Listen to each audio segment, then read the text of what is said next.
What's up, guys? Welcome back to my channel. And yeah, this may look a little different than what you're used to seeing from me, and that's because for my Avengers Infinity War spoiler, I thought, you know what, this is too big for me to do alone. So I brought in some help, and I brought in a very good friend of mine. He is my team partner in just about any kind of trivia. He is Russell Howell. Russell, what's up, man? Nothing much, man. I'm glad you had me on here when you asked me to do this. I was blown away. So, you know what? I was like, you know what? Yeah, I've talked in Infinity War enough, and what better way to do it than do it with teammates? So, yeah, looking forward to diving into this for sure, man. No, of course. So, like people watching to know my thoughts on the movie, they know I love the movie. And yeah, I gave it a 9.5 out of 10 on my non-spoiler review, and I'm seeing it a second time. I actually liked it a lot more. So, Russell, like, why don't you give me your opening thoughts on the movie just in general? I gave it a 5 out of 5. I do the 5-star review. I gave it 5 out of 5. Yeah. And it's important. It's an important benchmark for Marvel, just as you see Captain America, Winter Soldier, Civil War, all these benchmarks in the different phases of the MCU. This one's just an important one because it's never been done to this type of grandiose scale. The Russo brothers again continue to amaze me with what they do, and they continue to up the bar. When you thought Winter Soldier couldn't get as good as it could possibly do, they do Civil War. If Civil War wasn't, you know what I mean? They just keep raising the bar. And I think that's what makes this movie so special. You have so many different characters and personalities on the film at once. And the other thing that I think, I kind of compare this thing to The Last Jedi because it wasn't the way that most people thought this movie was going to go.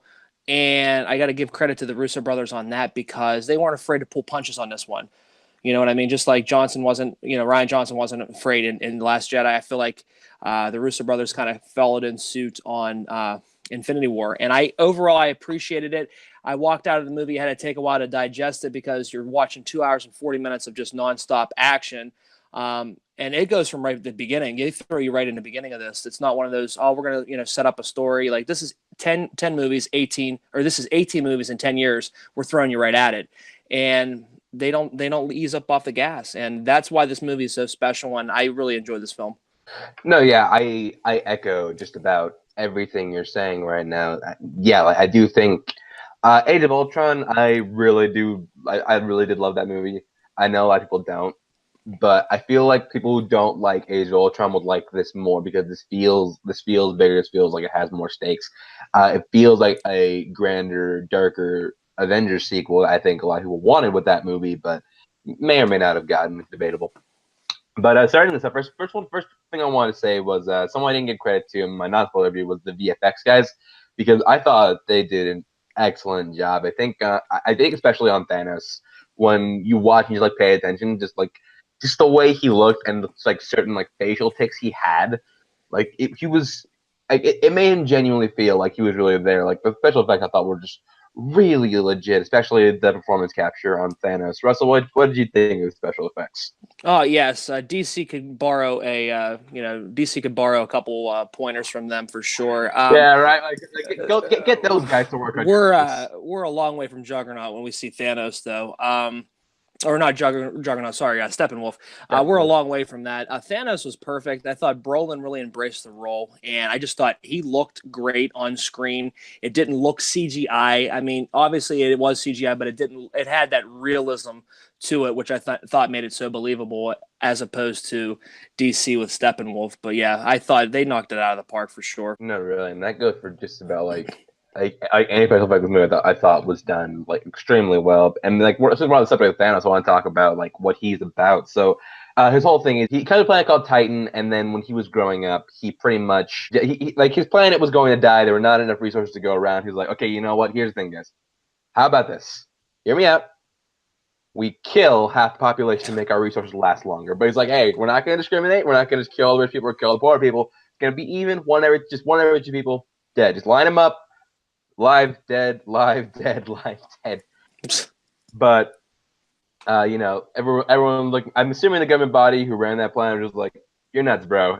And then they're like, you're nuts. You just go. But he was right. The planet died anyway. So his thing now is just that he goes from planet to planet. He sacks it. He kills half the population. And then he just goes back and goes and does it again to another planet. But one of the lines that I really look to when he's talking about, because like it really demonstrates that his heart's in the right place, his motivations aren't. He was talking to Gamora about when he took her home from her home planet, which you do see in a flashback in this movie, where he just says, "You know what's happened since the years of my attack? All the children born on that planet have known nothing but full bellies and clear skies." It pretty much demonstrates that, okay, no, you're actually doing this for a good reason. You're not going about it the right way, but you're doing it for good reason. I think that makes him a really interesting bad guy. Russell, your thoughts on Thanos?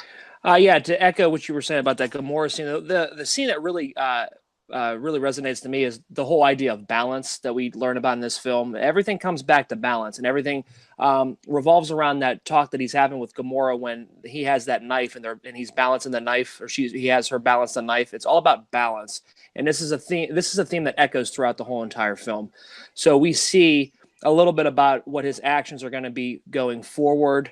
Overall, though, that's the scene that really sticks out to me, was that scene where he gives her that knife and they're talking about balance. No, no, yeah, totally. And uh, you brought up Steppenwolf earlier because I thought at Thanos' side he has his.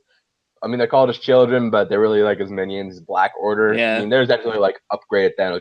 They're about as interesting as Steppenwolf, except for one, at least for me, and that was Ebony Maw. I loved Ebony Maw just because he would come in, he would talk some mad shit. Like, Yeah. I thought that dude was just really fun to watch. Like every time they come to a planet, he's the one who's talking. He's like, "Come forth and rejoice, because you will know the mercy of the Mad Titan Thanos." Like he essentially had the job of the Thanos hype man. Like, can't you picture Thanos in the background just going like, "Yeah, he's talking about me." Yeah, he was the Paul Heyman and Brock Lesnar, I think, for sure. Or like the Flavor Flav. Yeah. How much cooler would he have been if he had the voice of Flavor Flav? That would be interesting. Yeah, boy. He had like a big giant clock around his. Can you imagine the opening where you just like say in the background, "World Star"? Yeah, that'd be really funny. But yeah, speaking of the beginning, let's talk. Well, before we get into the beginning, I want to talk about our MVPs for the movie. Now, Russell, who do you like as far as like heroes going? Because I think that is an easy answer. As far as heroes, who do you think is the MVP of the movie? Heroes, I think it would be between either Thor or well, I would say Thor, because he had a big role in this film. I would say Thor or I'm trying to think here. There's so many characters in this film. I'm trying to think. Right. I would say Thor. I would go with Thor. I would say Thor. Thor. For me. All right. I'd say Thor. I think for me the MVP of the movie was, and this is like everyone knows I love me some Tony Stark. My favorite character as far as hero in this movie, I think, is definitely Doctor Strange. Yeah. Doctor Strange in this movie, like whether you like Doctor Strange movie or not, that's debatable. But I think he's arguably the biggest badass in this entire movie. Like, he has some of the best lines. He has some of the best action. I think I think it really demonstrated why there's need to be Cumberbatch in the role, because the dude just owned it in this movie. Yeah, I totally agree. I like Benedict Cumberbatch being introduced as Doctor Strange, and obviously coming into the Infinity War movies. I really, I like his humor, along with RDJ, kind of made for that opening movie. I thought that really was kind of nice to see those two share the screen, and they both portrayed Sherlock Holmes, which was kind of cool. So, and it's funny because like when people saw Doctor Strange, they're just like, "Oh, he's just a Tony Stark ripoff." But then you see him and Tony Stark together, and like, "Oh no, you're not the same, and you fucking hate each other." Yeah, they are like oil and water, which makes that interaction on the screen so much more fun to watch. Absolutely. So, getting in this movie, we had a basic understanding of what the what the Infinity Stones, what they are and where they were at the beginning of the movie. So, we know at the beginning of the universe there were 6 singularities, and the Big Bang happened, and then those singularities were changed into concentrated form that we know as Infinity Stones. There's a Power Stone, which is on Xandar, the Reality Stone, which is with the Collector, Time Stone, which is with Doctor Strange, the Mind Stone, which is with the Vision, and the Space Stone, or the Tesseract, which we thought was on Asgard, but we later found that to be false. Only one we hadn't seen so far was the Soul Stone. Now, Russell, be honest, did you think that stone was in Wakanda? No, I honestly didn't. I didn't know where the Russo brothers were going to take it. I honestly didn't know where the Soul Stone was going to go.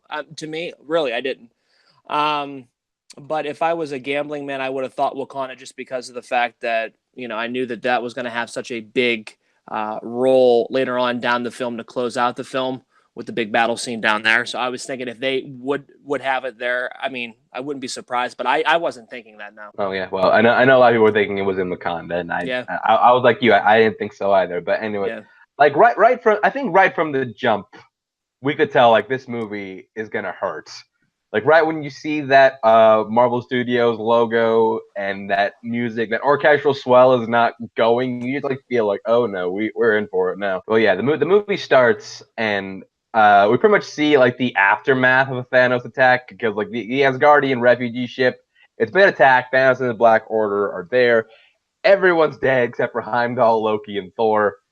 And like Loki, like Thor, Thanos pretty much talking to Loki, just like, okay, yeah, give me the time stone, not the time stone, the space stone, the Tesseract, or I will kill Thor. Which he about to hand over the stone. And I think you had like a great little callback to the first movie because Thanos says something like you be wise to recognize something like you be wise to recognize Asgardian, and then Loki's like, I'm not Asgardian. And we have a Hulk, and the Hulk comes in, like Hulk busts in like the Kool-Aid Man or some shit, and then just proceeds to wreck shop. But then we see something that throughout these like 8 to 19 movies at this point we hadn't seen. We see the Hulk get his ass whooped, and we don't see him get beat, we don't see him get bested, we see him get his ass handed to him. Yeah, and it was really scary just to see the sheer brute strength of Thanos, and he hadn't even completed even completed collecting all the Infinity Stones, which would made it even more scary. You see him do that and toss him around like a rag doll with just I think one or two that he had at the time, and tossing the Hulk around like he was nothing. You're like, well, what can this guy do once he completes the glove of the Infinity Stones? That was a scary part when I saw that. No, yeah, exactly. And then Heimdall, he's just like, let the dark magic flow through me one last time. Use the Bifrost to send the Hulk away. And then, poor Heimdall. All right. As soon as I saw Heimdall was in this movie, I'm like, oh no, he is literally just here to die. But yeah, Idris Elba, you've been so underappreciated in these Thor movies. R.I.P. Heimdall, because man, that was rough to watch. But then you get to I think an even harder scene because he says like, okay, there are 2 Infinity Stones on Earth. He sends like Black Order, you guys go get those, and then I'm gonna go to nowhere to get the Reality Stone from the Collector. And then Loki out of nowhere, Loki, he comes up, he just like, okay, you know what? How about this? I will go with you to Earth, be your guide. I've been there before, I have experience, and I pledge to you my undying fidelity. And then in a classic Loki fashion, he tries to stab him in the face, which. Yeah, he tried to stab him in the face, and then Thanos just tells him, undying. Interesting choice of words. And then he proceeds to choke the life out of him. Yeah, you knew the Russo brothers were bringing their A game when they kill off 2 characters within the first 15, 20 minutes of this film, and one of them was Loki. That right there said that nobody's a safe bet in this film to make it out because, I was surprised to see Loki there at the beginning. And then when I saw him, I'm thinking, well, I wonder if they're going to kill him. And sure enough, they did. And I was, I felt bad. I really did feel bad because you can see the hurt in Thor, even though that they have a different relationship. He still loves his brother as much as his brother always tries to one up him and try to get him. And you know what I mean? There's still a genuine love there. And you feel bad for Thor because everybody close to him, he's lost. So that was kind of a hard scene for sure. No, exactly. And going in that movie, I knew that I pretty much knew that Loki was toast. But what I didn't know was how it was going to happen. I didn't know that it was, I thought he was going to hand him the Tesseract and one of the members of the Black Order was just going to like stab him. But I think making Thanos just like be the one to choke him to death. I thought that made him more personal for Thor. I thought that was like really Darth Vader-esque. I thought that made him a really more intimidating bad guy. Which, yeah, like when the Russos said like you're gonna hate Thanos in the first 10 minutes, I'm like, oh, they're gonna kill a fan favorite. You killed a fan favorite character. That's good. That's a good way to do it. Yep. But yeah, then we go to Earth, which is where the Hulk gets transported to Earth, and he lands right in the middle of Sanctum Sanctorum, which is Doctor Strange's base of operations. And then he's like, Thanos, is coming, which pretty much at that point, I don't know how big a comic reader you are, but like when I've read the Infinity War comic, and that's what the role that Silver Surfer had in that comic. He pretty much did the Okay. same thing. He got thrown to Earth, and he's pretty much the one that warned everybody that Thanos is coming for those Infinity Stones. And at that point, like the movie, like pretty much divulges into four different plot lines. So we're gonna go over one at a time, so you can kind of get a good idea what's going on. So the first one starts on Earth, and it pretty much starts when Tony Stark, Wong, Doctor Strange, and Bruce Banner all meet up. Which I thought that dynamic was really interesting because you pretty much have two guys who are experts in science and two guys who are experts in magic. Yeah, it was really nice to see those characters play off of each other. It was, and that's the thing that this film did. It took the characters into four different storylines that you wouldn't think would necessarily ever interact with one another. And that was kind of the beauty that the Russo brothers did with this one, having Doctor Strange with Wong and RDJ's character and stuff like that. But it was, like I said, I really enjoyed it, and it was cool how, yeah, you have two scientists and you have two people in the world of wizardry too. So that was kind of cool. Yeah, like some of my favorite jokes come from that moment. Like one of my favorite line reads comes from that scene. It's where Tony Stark and Doctor Strange are talking, and Tony Stark tells him, like, "What's your job again?" And then just Benedict Cumberbatch is classic in a line that only he could deliver. It's like protecting your reality, douchebag. Yeah. Like that's the line that stands out to me. I don't know. I think it's because the Cumberbatch delivered it. I don't think anybody else could deliver that line the same way. No, just because that's how Cumberbatch is. He's so dry sometimes, and when he shoots out some, like one-liners like that, you pay attention to it, you recognize it more. So it was definitely a lot more humorous coming from him for sure. No, absolutely. And then we cut to outside where we find out that Ebony Maw and Cull Obsidian, one of Thanos' other guys, that they've shown up. The Ebony Maw again talking that shit. They go outside and they're like, okay, you know what? We know you have the time stone. Hand it over. But then like a big fight ensues. But we find out before the fight, like Bruce Banner, he can't Hulk out right now. Mm-mm. No, like it's not working. Like he like the Hulk, he's trying to bring him out, and the Hulk will not. He won't go. Which at that point you got to wonder, like did Thanos just scare the Hulk away?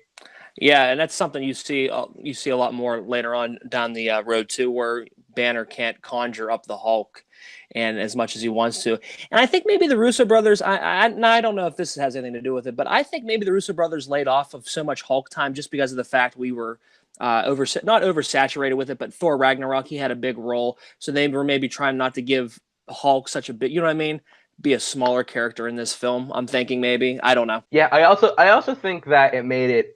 I thought it made the movie more interesting because you now see Yeah. Bruce Banner try and rely on himself and his brain On without the use of the Hulk because he has to go through this movie like just alone. yeah. Which pretty much means like the marketing was lying because at that point the end shot of the first trailer was not in the movie.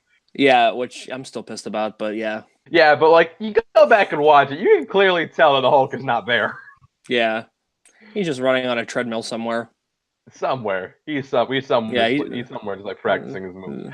But yeah, they yeah, fit. one of my favorite lines is when Tony Stark is talking to him. We're trying to Hulk out. He's like, "Dude, you're embarrassing me. Dude, you're embarrassing me in front of the Wizards." Yeah. Yeah, that was a funny scene. Like, yeah, but anyways, cool fight ensues, especially seeing Doctor Strange use his magic like this, which I thought was really awesome. Really shows you how much he's grown since the first movie because like it shows that he's earned that title of Master of the Mystic Arts. Yeah, I agree. I'm glad that they gave him a bigger role here in Infinity War, just because the first Doctor Strange was such, and I that's what I like about those Marvel movies, that characters I don't necessarily know about getting introduced to them, and then later on they show up and have a bigger role. So I appreciate that, and I really did like Benedict Cumberbatch in the film. I'm really glad that they put him in, and they had such a vital role in the film too. He made you buy into why he's the guy doing this. But we go through this fight, and then halfway through, Spider-Man tags in. And another one of my favorite lines in the movie where like they're looking out and the big flying donut in the sky is like sucking things up. Oh yeah, And then he goes over to his homie Ned, who's in the movie. He's also like, "Hey Ned, I need you to cause a distraction." And he's like, "Holy shit, we're all gonna die!" Yeah, that was funny. That was I'd tell you what though, before that whole outburst there, that what goosebumps I had watching him. You get that perfect shot of Peter Parker looking out the window, and you can see his hair on his arm stand up with his spider sense. I just thought that was so cool. Yeah, you also got to thank Yeah, you also gotta be thankful that Tom Holland's not like a super hairy dude because Yeah. can you imagine if he had more arm hair than that? It just Oh yeah, it would like bundle into like a giant curl or something like that. Yeah. no, exactly. So yeah, Spider-Man tags in, and Spider-Man tags in. Before that, Ebony Maw pretty much he kidnaps Doctor Strange, and then Tony Stark and Peter Parker, they go after him. Peter Parker in his new Iron Spider suit, which I think I thought it looked pretty awesome. Yeah, it was really cool, and it actually kind of reminded me. And I said this before in a different review. It kind of reminded me of almost like the Doc Ock thing too, with the extra, you know what I mean, the extra additions to the side and stuff like that. It kind of reminded. It had that Spider-Man 2 feel to it, with the Doc Ock and the grapples and stuff, with how Spider-Man suit was. No, exactly, and that's a pretty accurate representation of what his Iron Spider suit was in the comic. And like right when those legs popped out, I was like, yes, because Yeah, that was cool. I was waiting to see those metal legs. But yeah, they get on the ship, they kill Maw, they save Strange, and now they're on a ship heading to Titan. Which at that point, Doctor Strange is just like, hey, yo, turn back. I can't go there because I need to keep the stone far down as possible. But then Tony Stark's just like, you know what? This guy's been haunting my nightmares for 6 years. We need to go.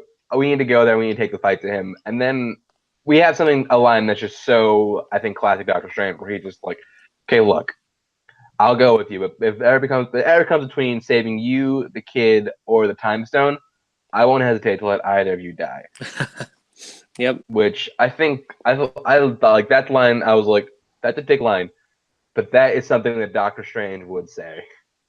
But and it's true though too, because of the fact of just the importance and the, you know, I mean, everything, the ramifications of what if Thanos does get this stone. So in essence, he's not trying to be so much. He's trying to be a dick to it, but also saying, you know what, really, in reality, I will lay my life down on the line for this stone because it is important, and if it gets in the wrong hands, all hell's going to break loose. So. No, exactly. So the three of them are on a ship going to Titan, and then we move on to plot thread number 2, which also begins on Earth. So we go to Scotland of all places. We find out that Vision and Scarlet Witch are they're a thing now. They're together. They have a relationship. I don't know, like, did that feel like jarring for you? Russell? I know you don't. I know you don't read comics. You know what? I knew Vision was in the film, but I was kind of surprised, Scarlet Witch, and then I was really kind of taken back just because I didn't see the chemistry there. You know what I mean, in the Age of Ultron or anything like that. But Scotland, out of all places, I thought was kind of a crazy place to be. And well, I'll wait till you talk about the attack there in Scotland. But yeah. No, yeah, and I hear criticism of that because like it feels kind of thrown in there just because like in the comics, like Scarlet Witch and Vision, like it's the same thing. Like they have a relationship in the comics also. Okay. So, but yeah, I can understand. You can say it's kind of underdeveloped because you see kind of the flirting and then they're together. That wasn't a problem for me because I have I know that is a thing other places, but I can see why me bothering for other people. That's just the perk of me not reading the comics. I get surprised by things like that, and other people are like, oh yeah, it was in the comics. But to me, it's like me as a different spectator. I mean, I read a little bit of comics, but not anywhere near to the depth of you guys. So then when I see that on screen, yeah, I genuinely get surprised because I'm like, oh, those two characters don't seem like they would really mesh well. I don't know, it just seemed different. No, yeah, exactly. But although I would have been surprised in the credits of Age of Ultron if she's come forward and like, hey, can I this thing? Yeah. Yeah, so we find out they're hanging out in Scotland, and then they're attacked by the two other members of Thanos' the Black Order, Proxima Midnight and Corvus Glaive. They're attacked, Vision's hurt really badly, and then what was possibly the biggest audience cheer for an entrance, at least in my screen, I don't know about yours. Captain America shows up with a super awesome Solid Snake beard. That shows up along with Falcon and Black Widow. Yeah, that was a big. That was a big time cheer for the audience and the theater I was at too. But just to resonate, I believed in this fight sequence there. I thought Vision was dead. I thought he was going to die just because they were surely outnumbered. It was just him. It was just Vision and Scarlet Witch, and I'm like, there's no way they're going to defeat. You know what I mean? They need backup, and luckily, as you said it, Captain America and crew come in to save the day pretty much. But I thought this was where Vision was going to go. Oh yeah, especially when you had that scene of like him trying to like take out the mind. It questioned me like it questioned my understanding of Vision's like nervous system. Like, does he have one? Does he feel pain? Because he looked like he was in pain. Yeah. But yeah, so they save him, and then they go back to the Avengers facility where they meet back up with Rhodey and Banner. They're talking about Vision. That's where we get our first sense of, I think, self-sacrifice, which is an overarching theme of this movie, where Vision just like, okay, well, look, I've been talking to the Mind Stone, and he's like, I'm pretty sure if you can hit it with an opposing energy signature, it'll collapse in on itself and it'll be destroyed. I don't care. Just do it. Destroy it. I don't care if it kills me. I just do not want this to get into Thanos' hands. Yeah, and that's where you see the where Vision's character really just wants to sacrifice for the good of everybody else. He knows that, destroying this is important to undermine Thanos and to kind of, I guess, to not make him as powerful. If they can destroy one of the stones and keep it out of his hands, he has no problem sacrificing himself for the good of the whole entire group, which is really commendable for Vision. Just because he obviously is starting to get that attraction with Scarlet Witch, and they're starting to get that type of chemistry, and he's willing to sacrifice all that just for the good of everyone else and the good of humanity and everybody. So yeah. Yeah, and even like when Steve Rogers just like we don't deal in lives. And then he says like, you did the same thing when you crashed that bomber into the ice. I don't see what the difference is between what I'm doing between that and what I'm doing right now. Yep. But then Banner's talking, and he's just like, when you were made, you were a collection of the remnants of Jarvis, Ultron, me, Tony, and the Stone. What if there's enough there? What if there's enough without the stone that we can take it out without killing you? So they need a place that's technologically advanced enough so they can look at his brain and see if they can extract it without killing him. And where is that place? Of course, Wakanda. Which at that point, I said in my non-spoiler review, there were characters that didn't get as much of the forefront. Black Panther was definitely one of them. I feel like they didn't know how big Black Panther was gonna be, because his role in the movie is pretty minimal. Yeah. And yeah, he's pretty minimal in this movie. Which at that point, if you went into this movie expecting a Black Panther sequel, God help you, because you don't.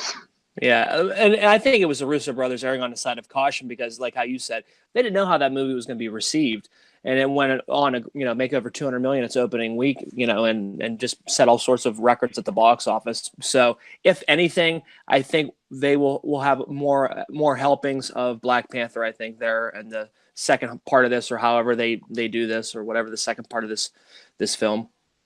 Yeah, they take Vision to Wakanda, and we meet back up with Bucky.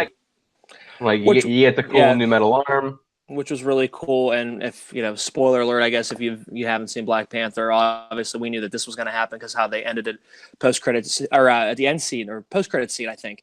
And Black Panther, we see Bucky Barnes. So I thought that was cool, and it's such a great addition to these guys because he's so he's so unique in his way too, and I think he brings a lot to the table. No, absolutely. So yeah, and that's where plot thread 2 ends. Then we go to plot thread 3. We get the Guardians entering. We found out that they heard the Asgardian distress signal, and they enter just in classic Guardians fashion with classic R&B playing. Which at that point I did download a Rubber Band Man on my Apple Music because that song has been like playing in my head ever since. They go to the Asgardian distress signal. They see the aftermath of Thanos' attack, and then they meet up. They meet up with Thor. And that's when we get a taste of that whole dynamic. Literally meet up with Thor. Thor, like him on the windshield. But at that point, we get to hear Gamora's point of view, which is really interesting to hear because she essentially grew up as Thanos' daughter. Like that was like she was his kid. Yeah, but the other thing about that is you can see so much resentment in Gamora. Like Thanos obviously thinks of Gamora in a more loving way, I guess. But there's a lot of resentment, I think, with Gamora and Thanos' character. That whole storyline there is really, really powerful. That really drives the film, too, I think, to have that type of oil-water relationship between each other. Absolutely. And you also get a taste of what I think are the two MVPs of comedy in this storyline. I think the MVPs, as far as comedy goes, definitely goes to Peter Quill and Drax. Yeah, Drax is great. Yeah, it really I makes you it really makes you appreciate just how good of an actor Dave Bautista is. Yeah, coming into it, we were like, oh, he's the muscles of the group and seeing Guardians, but to see him flourish over Guardians 2 and just as a character in general, and even in Blade Runner 2049, he is just coming into his own as a really good actor, comedic and serious, and that's Like the beauty of David the dude Batista. has range. He has Yeah, serious range. yeah, Like I never. which really says a lot about wrestlers because even John Cena now with blockers coming out and stuff like that, a lot of these guys are really, I mean, they hone in on their skill of obviously acting and being entertaining, but bring it to a different level, to a different arena. I love David Batista's character of Drax. I love them in I love him in Guardians of the Galaxy. He's my favorite out of all of them. Just his sense of humor and just he knows when to be funny, he knows when to be serious, and just how he plays off of characters is just great.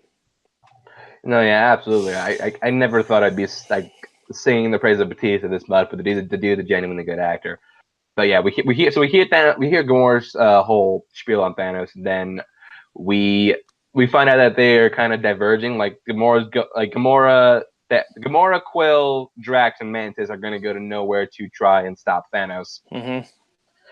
while Thor, Rocket, Groot, and Thor, Rocket, and Groot go to a place called Nidavellir, where that's where Thor's hammer came from. That's a Dying Star weapons factory where he got his hammer. That's where he's going to go to get a new weapon, powerful enough to kill Thanos. But then, we find out that people got to remember, like, Guardians 2 took place in 2014. So this movie, it took place in 2014. So it's been like years of growth character development between that movie and this movie. Mm-hmm. Like, a lot's happened. We find out that Gamora and Star-Lord, like, they're together also. They're a thing now. Mm-hmm. And they're having a talk. And earlier in the scene, like, we find out that no one's ever actually seen the Soul Stone, like, ever. But when Thor says that, it cuts to Gamora, and you start thinking to yourself, like, does she know where it is? And then, like, in a talk later with Star-Lord, she pretty much says, "Look, I have information Thanos needs. I need to promise you something. If he gets his hands on me, I need you to kill me." Which pretty much confirms, like, oh no, you definitely know where it Yeah. is. Yeah, for sure. She definitely knows the information that the others don't know. And to play off of that whole entire scene too, I love the interaction with Chris Pratt and Chris Hemsworth. Just because of the fact how they, remember they Star Lord's talking with a deep voice because he's not manly enough because everyone's You talking will about how like not be taking our escape pod. yeah, just how manly Thor looks. Thor looks just like a man. He looks like a god, and and he kind of feels undermined as a man because he's like, well, I may not be as big as Thor, but I'm a man too, and he kind of feels undermined as a man. And I like that banter that they have back and forth with Chris Pratt trying to like puff his chest up almost to try to act more manly in front of everybody. I thought was funny. No, yeah, absolutely. Which I imagine got to be the interaction with anybody in a room with Chris Hemsworth, because look, that's the dude. Like, if you told me he was a Greek god in real life, I'd believe you. Yeah, he's like a tree truck. No, He's a tree truck for sure. He's really big, and like that's the thing. That's why it was so funny because, and then even to send those three characters. Where did you ever think that Thor would go with Rocket and Groot? You know what I mean? Come on. I mean that was funny too, just to see those three characters interact with each other.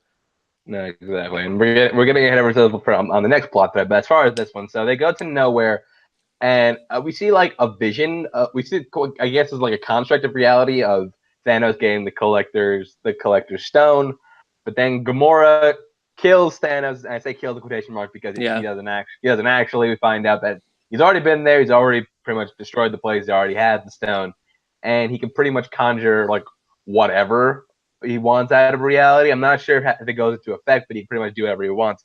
He gets his hands on Gamora, and then you have a really tense moment where where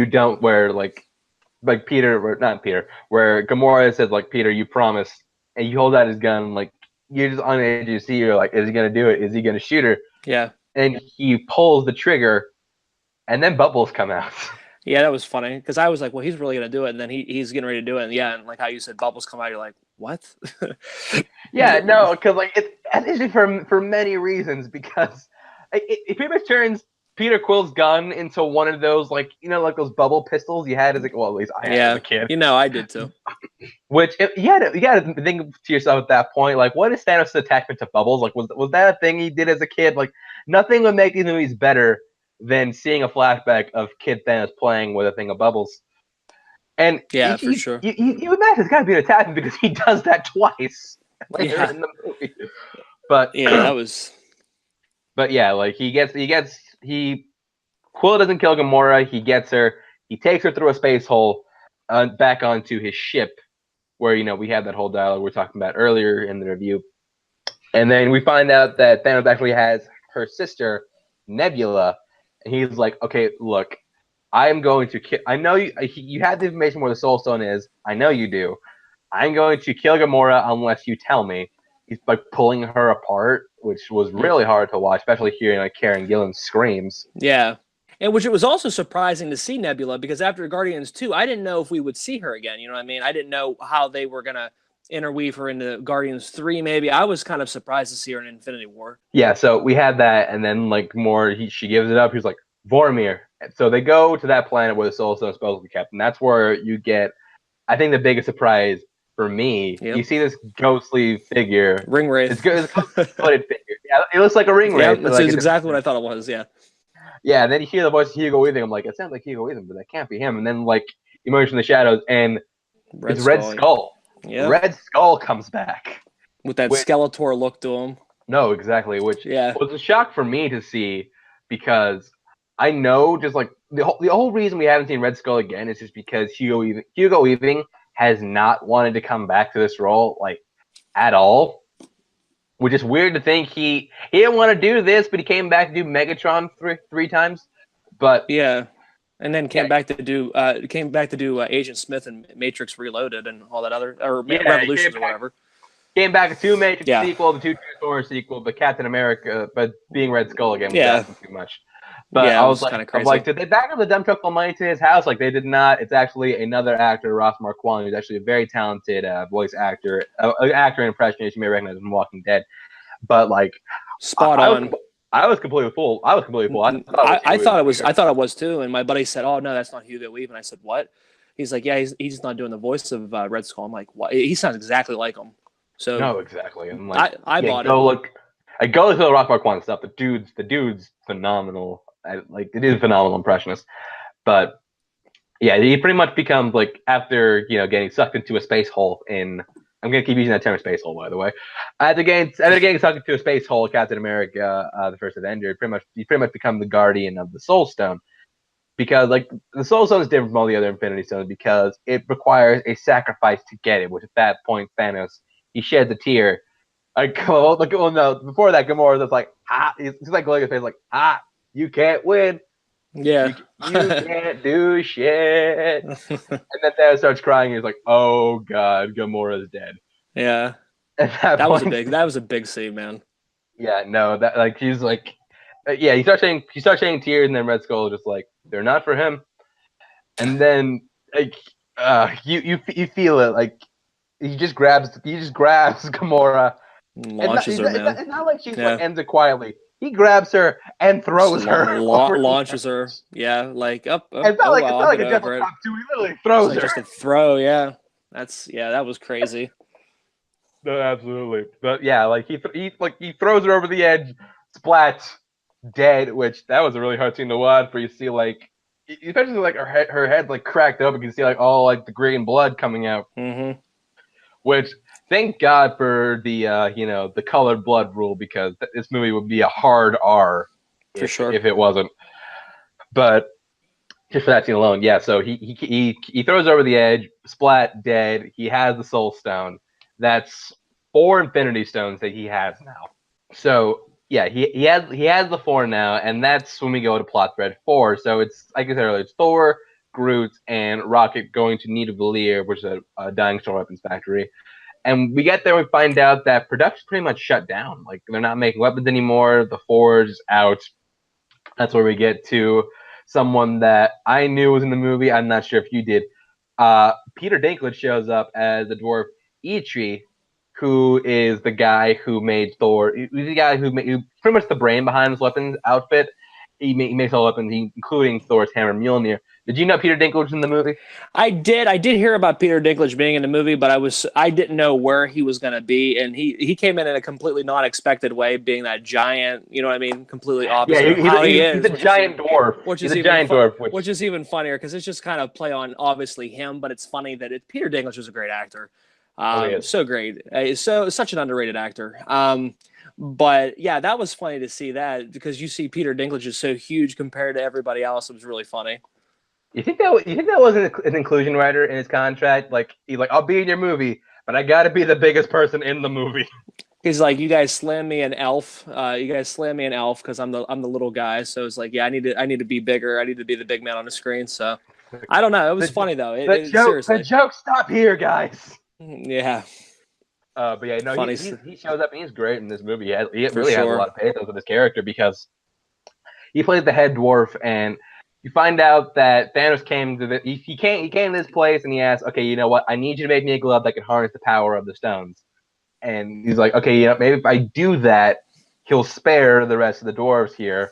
But so he did it, killed all the dwarves anyways, and then he encased his hands in like metal, which he encased his hands in metal so he couldn't craft anymore. Mm-hmm. Which that was I think that was the hardest thing he did because that had to hurt for sure. He does that, and then he's like, he started giving the pep talk, and he's like, okay, you know what? I had this mold for a new weapon. It's supposed to be the most powerful weapon in existence. Could even in theory summon the Bifrost, and it's called Stormbreaker. Which at that point, the comic fan in me was like, fuck yes. Foreshadowing. Foreshadowing. So yeah, Thor has to restart the forge, which pretty much means taking the full blast. At one point, taking the full blast of a dying star.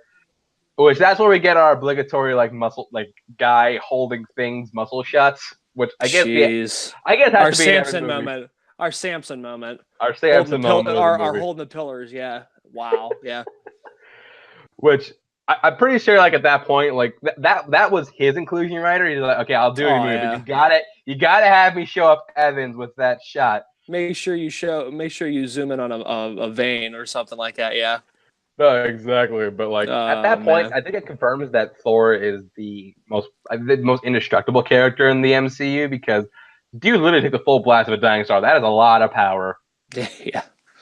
Yeah, again, that's why I chose him as MVP. There's just so much that he brought to the table. I'm not taking away from Doctor Strange, but to me, I thought Thor was the one I think was MVP for me, just because of everything. No, absolutely, and that's not a bad bet. And so he takes it, and then he gets this new axe hammer Stormbreaker, which looks so badass. I mean, you have the whole two ends, and you have the fact that the handle is made from Groot. Yep. Which, yeah, it's so awesome. And that's when, at that point, we start to get our plot converged. So we have the climax, which is solid. I want to say 45 minutes. It feels like 45 minutes. It's a good 45 an hour almost, I would say. Probably. Yeah. I would say an hour to climax, but for sure. Yeah. We have our climax. So it pretty much takes place in two different places. So we have the climax on Titan, and we have the climax on Earth. So the climax on Titan, it starts with Doctor Strange, Peter Parker, and Tony Stark meeting up with what's left of the Guardians, so Peter, Quill, Mantis, and Drax. That's where we get the moment where I think everyone's favorite moment in the movie, as far as comedy goes, is where's Gamora? I'll do you one better. Who is Gamora? I'll do you one better. Why is Gamora? Yeah. That line, I every time I hear that line, I lose it every time. Which just showing off Batista, dude, as a comedic actor, man. He's just so funny. Batista and later even Mantis and Star-Lord, which there's a line that Mantis had where they're trying to do the plan, and it's Tony Stark has a face that looks like, oh god, this will deal with me, especially when Mantis gives the line we do two things, give no wait, what is it? Kick names and take ass. Yeah. And at that point, Tony Stark has a look on his face just oh my god, we're gonna die. Yeah, he's like, this is what you're handing me to work with. It's just shake my head. But it's really interesting to see all of them interact together. And then while that's going on, Doctor Strange is using the time stone to look into different futures. He says he looked into over 14 million futures, and there's only one where they win. But yeah, Thanos comes in. You get all sorts of like cool, crazy action, and this is where like you get a different blending. You get a different like blending and meshing of all the different kinds of power sets that all these guys have. But you get to see like I give huge credit to the Russos because they do have an elongated one-on-one scene with Doctor Strange versus Thanos, and you got to think like they've never worked with a character quite to this. I mean, one of Maximoff has magic, but they never worked with a magic character quite to this scale. The point where like he can bust out like clones and like portals and like whips and all that.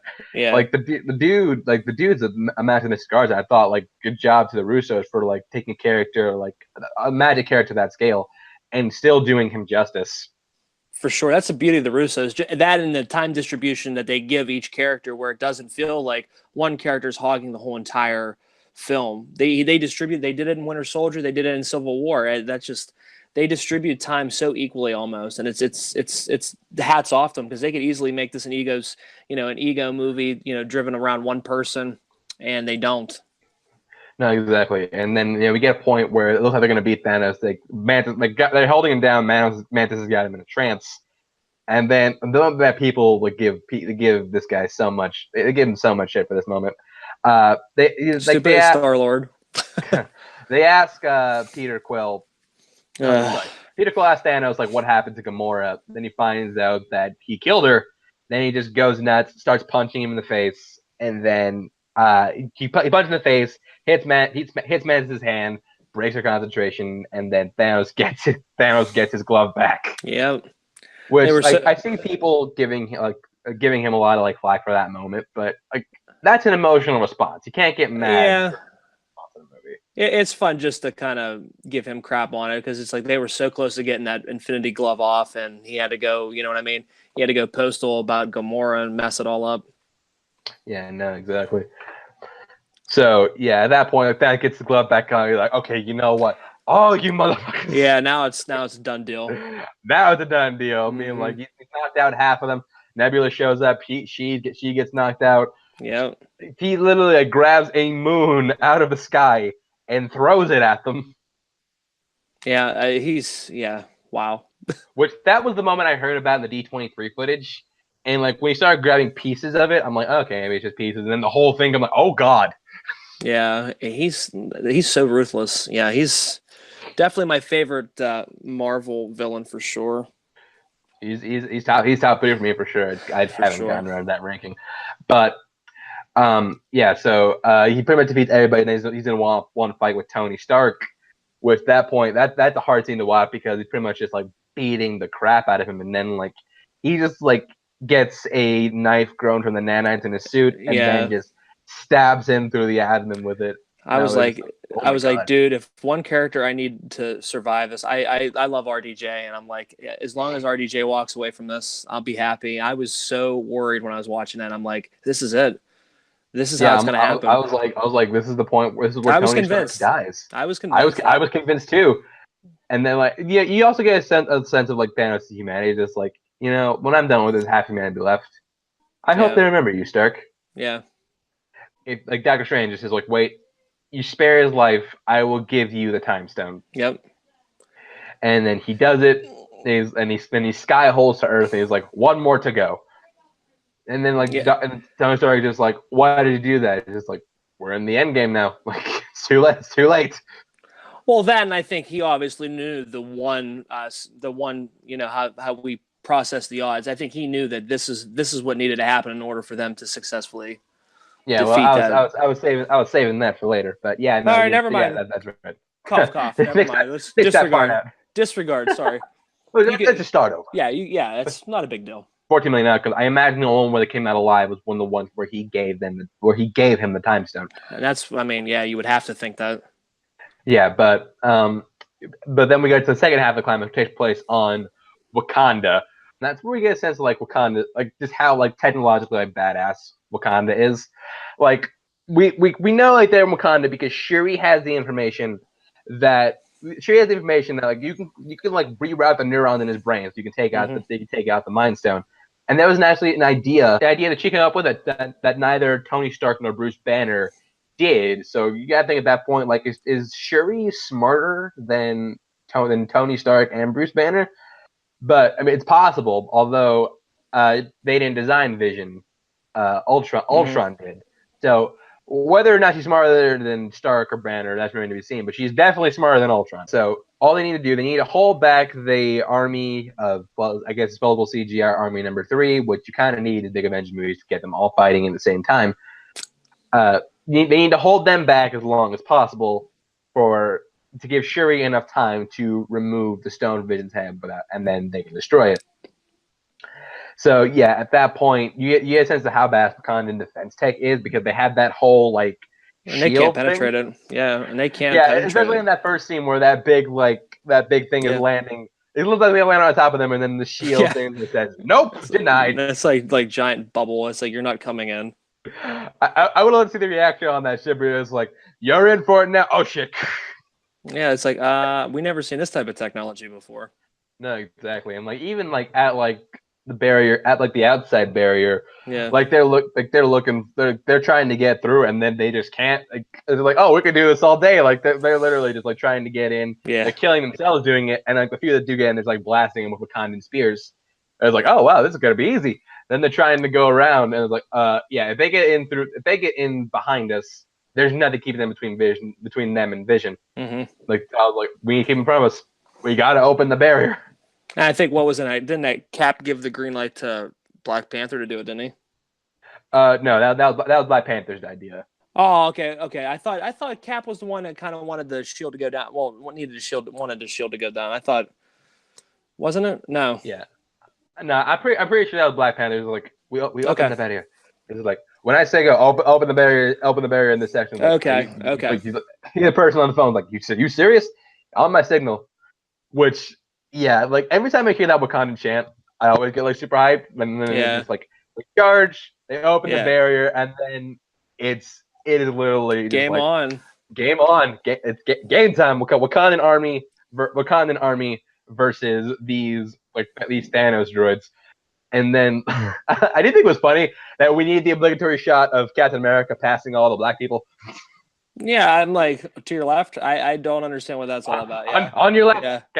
On your left. On your left. What the hell's wrong with him? It's like, dude, we're all together here. But either way, you get to see a badass ground war between the Wakandans, the Avengers, and Thanos' army. And things look like super grim, especially when you get these these ground diggers like going through. And then like Scarlet Witch shows up and she just like throws the bitch like over. And like it really shows you just how powerful this Wakandan army is, because they're going toe to toe with these like supernatural forces. Mm-hmm. It was also really cool that the Russo brothers even gave kind of nod to the female superhero characters too, like Black Widow and how you were talking about, just to show that it's like it's like, hey, we're here too, and don't forget about Marvel having badass chicks too, and that was kind of like a nod to that. I felt like it was really cool. It was that girl power moment. It was kind of cool. No, absolutely. Like the biggest badass women in this Marvel universe at this point, like they get their own action sequence together, like Scarlet Witch, Okoye, and Black Widow. They all get to take down Proxima Midnight together. What was easily the biggest fist pump moment of the movie for me? Thor shows up with Stormbreaker, and that's when you get a sense of just like how he is the god of thunder. Literally god of thunder. He jumps up, and then he literally takes out like 100 dudes with like one axe slam. It was absolutely crazy. Yeah, and like along with Thor, like Rocket and Groot show up, which is really interesting to see like them interact with the Avengers, especially like Rocket and Bucky. Like when he picks him up and then just like spins and shoots. And even like you get in a sense of Rocket's session with fake limbs, just like, how much for the gun? Not for sale. How much for the arm? Not for sale. I'm getting that arm. But while they're fighting that, Corvus Glaive gets to Vision. They're fighting in the forest. But then Captain America shows up to help them. Captain America and Hulk and Bruce Banner in the Hulkbuster armor, who has to fight in that because Hulk won't come out. He has to fight Cull Obsidian, and then Steve Rogers has to fight Corvus Glaive, who they take out both of them. And it looks like the day is saved, and then Vision's like, "Oh God, he's coming," And then out of another sky hole, Thanos shows up, and like it shows kind of how confident he is in his ability to win, just because like he's not even in a big rush. He's literally just like walking to Vision. Yeah. You, Yeah, this is like Thanos' big like last hurrah here, I guess. Yeah. no, absolutely. And then yeah, like every attack they try to push on him, he just like brushes aside like it's nothing. Like nothing is a big deal for him. Like it's like I'm getting that stone. Yeah, nobody's going to stop him. It's just crazy his sheer strength as he gets more and more of the Infinity Stones. He just, like how we said at the beginning of the review, like even when he was tossing Hulk around with like 2, now he has like 3 more or 4 more. And it's like the guy is an absolute beast. Totally. And then like Vision tells Scarlet Witch just like you have to destroy it. There's no other way. Like it's not fair that it has to be you, but it is. You have to do it. And then you get like a really like it's like a heartbreaking scene where it's just like she essentially has to kill her boyfriend, like, and it sucks because like you feel that pain and you feel that anguish in her face when she has to do it. She has to hit it with a beam of like her magic energy. And while that's going on, you do get another one of my favorite shots of the trailer where it's Steve Rogers holding Thanos' like glove when he's trying to bring it down on him. Oh yeah. Which that scene was really cool, but it would have been like, and that's a really cool scene because it shows how bad Captain America is. But it's immediately followed by him getting like reversed and knocked out. Yeah, it was cool to see like Rogers' strength, but yeah, like how you said right after he just gets tossed out. No, exactly. Like it's literally like and then like wham. Just, like, yep. Boosh. Oh, like good God, that was cool, but that was really cruel. But yeah, she does it. She destroys the Mind Stone, blows up Vision. It's like, okay, look, Thanos can't win. Awesome. But then we forget he has that Time Stone. He turns it back, which at that point, Vision has he has the hardest of anybody in this movie. Yeah. Because not only does he die, he dies twice, and somehow the second one is even crueler. For sure. No, yeah. So he turns it back, brings Vision back to life, brings Vision the Mind Stone back to life, grabs him, it's like casually ripping it out of his head. But what's really devastating is the aftermath when you just cut to the wide shot, and you just see his legs just go limp. Yep. That was horrifying. You're just like, oh my God. Yeah. So at that point, he does it. He puts it on the gauntlet. He starts glowing rainbow bright colors. At that point he has all the Infinity Stone. But then from the distance, Thor hurls Stormbreaker at him and then just nails him in the chest. It really gives you like an idea of like when they said this was a weapon that could kill Thanos, like he wasn't lying. It wasn't an exaggeration. No, I mean when he hurled that at him, yeah, and just to see the sheer damage that he could do with it, you know what I mean, easily could have wiped out Thanos if he wasn't so powerful. No, easily. It's like he nails him in the chest. He's burying the axe deeper in him. He's like, I told you were gonna die for what you did on that ship. And Thanos trying to say something like, you should have aimed for the head and then snap. Which at that point, the most shocking panel from the comics came to life for me. Yep. I was like, oh my God. But like even before that, after he does that, the glove looks like shoddy. Mm-hmm. It looks like shoddy, and Thor's like, "What did you do?" And then like he goes through another space hole, and then he's gone. But nothing's happening. Like, even Roger's like, "What happened? Mm-hmm. What happened?" But you look around, like nothing's changed. So like maybe it didn't work. But then you cut to Bucky. Bucky's like, Steve, and he doesn't start like blinking out because he starts fading to dust. Yep. And that's what's gonna happen. Like half the people, like 1 in every 2 people is gonna fade to dust. And like some major characters fade away, like Bucky, Black Panther, gone. Black Panther, gone. Sam Wilson, gone. Groot fades away. Groot was gone. Yeah. Scarlet Witch, Wanda fades away. I'm trying to think who else. Then you go back to Titan. Mantis fades away. Drax fades away. Peter Quill the fades Avengers away. stayed intact. Well, for the most part. Yeah. Doctor Strange before he fades away, like it was the only way. And then like the hardest one to watch, hands down. Spider-Man for me. Spider-Man. For everyone, Spider-Man. Like, For sure. Oh, he was absolutely. the only one that begged for his life. So innocent and like, oh, help me, Mr. Stark, Mr. Stark. Like, I don't want to go I or don't trust whatever. you. It's like, yeah, I'm like, man, yeah, definitely heartbreaking.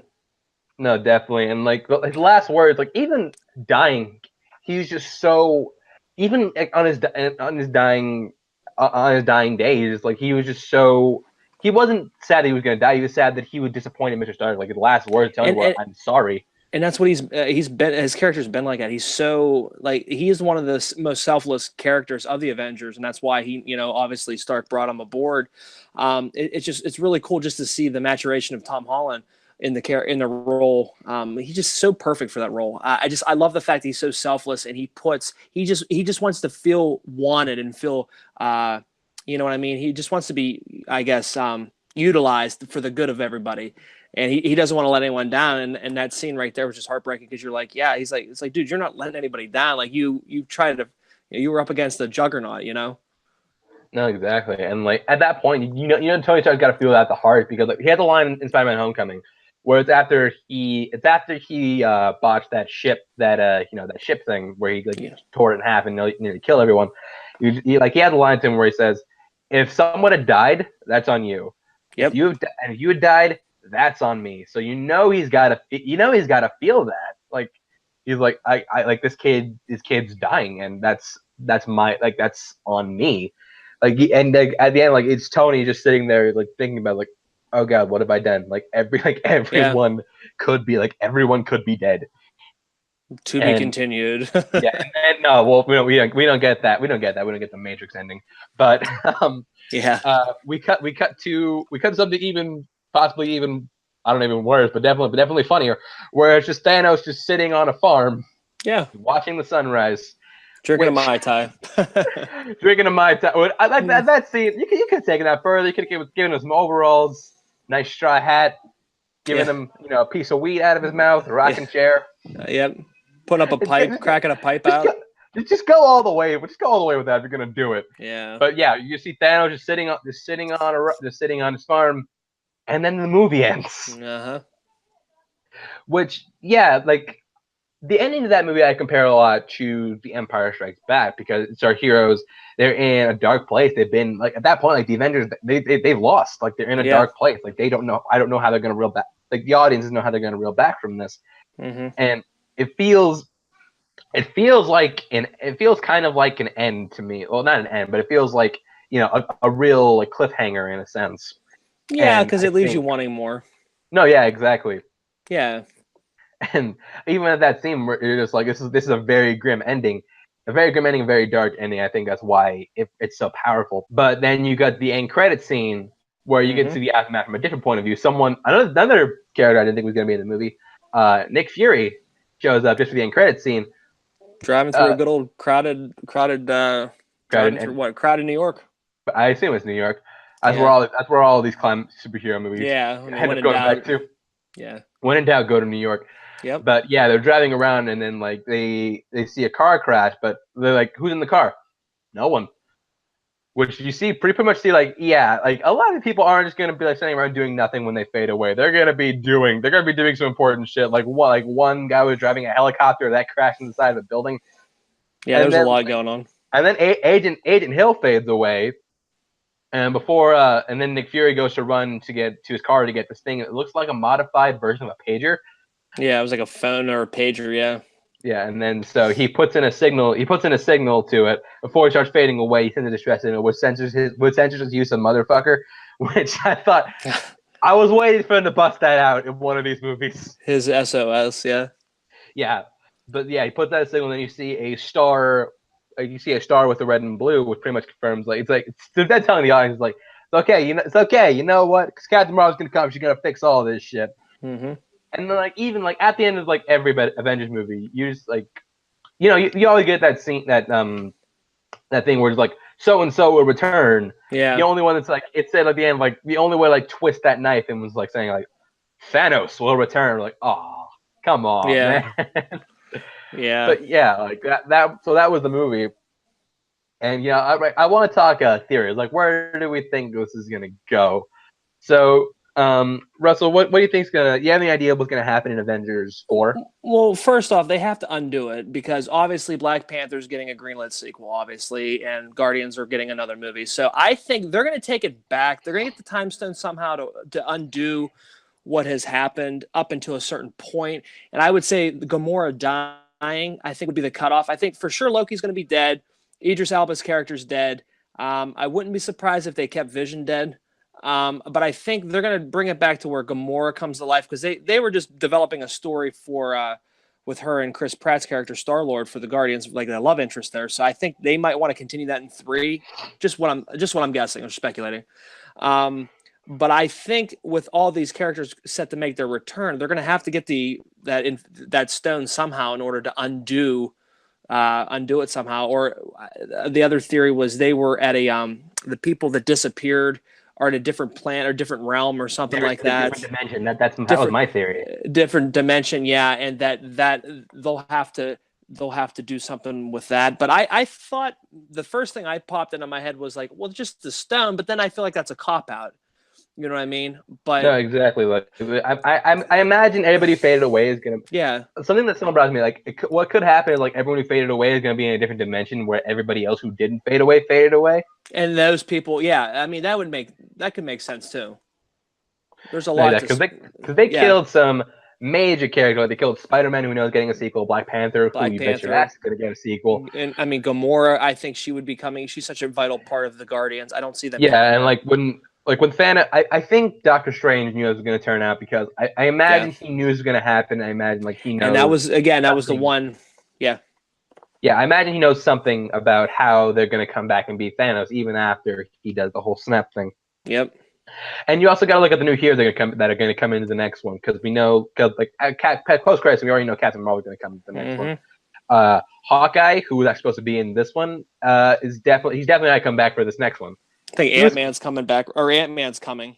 Yeah, Ant-Man and also going to be like Hawkeye's supposed to be in this one, but his scenes were cut from theatrical release along with Ramonda and Valkyrie.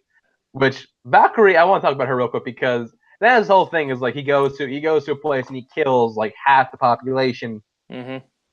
But like the Asgardian ship, it looks like he killed just about everyone, and then he blew up the ship. So where'd the survivors go?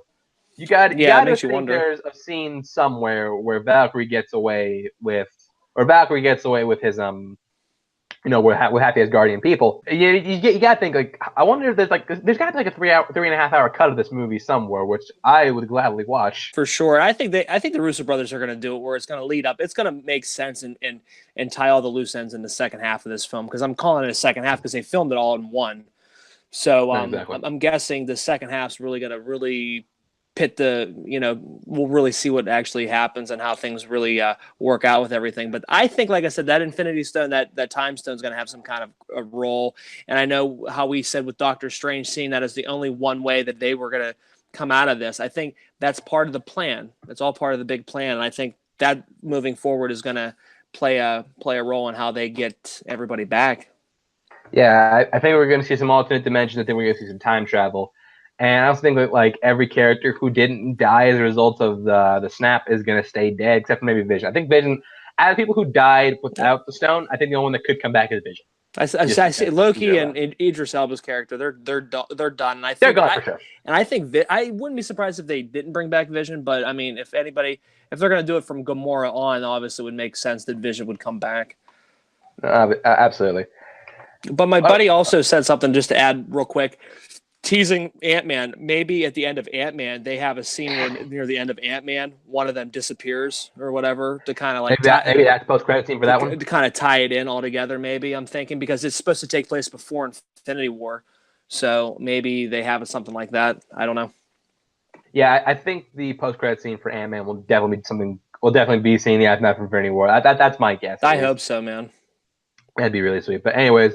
That was our take on the movie. Thank you guys for watching. Russell, where can people find you?